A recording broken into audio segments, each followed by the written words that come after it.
This is a demonstration of interoperability with the Cisco MOQT server implementation that we have for draft-04, and the interop is going to be testing with moq-transport using the date client as one of the tests that we're going to do, and that's what I'm going to show here. This is the standard clock output. Producer produces a timestamp every second, and consumers, one or more consumers, will consume that timestamp and see it.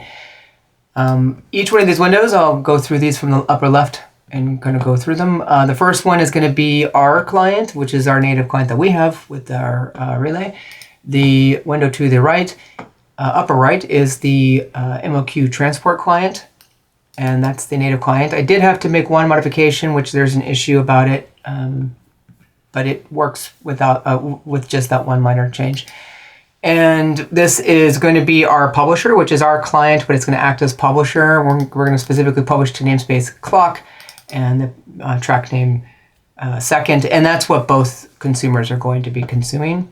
And we just have a flag that tells it to be a clock, otherwise it would be a chat program basically. And this is going to be our server, and this is our relay server. And we can run one or more relays, but in this particular case, it's going to be just the one. So the relay server is going to go ahead and start up on the bottom. And it doesn't really matter which one I start first. I can go ahead and start like my subscriber. My subscriber comes in, sits here and hangs out. I can stop my subscriber, and I can start my publisher, and the publisher will come in.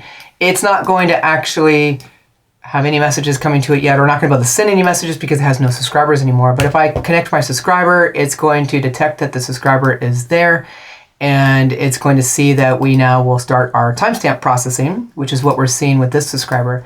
Now that's great and all because that's our client, and of course that works, but the big test is how about somebody else's client using a completely different quick stack. Like ours is Pico Quick, and the MOQ-transport is Quick Go or Go Quick or whatever. So I'm going to go ahead and start this one up, and as we can see, it connects and it's running as well.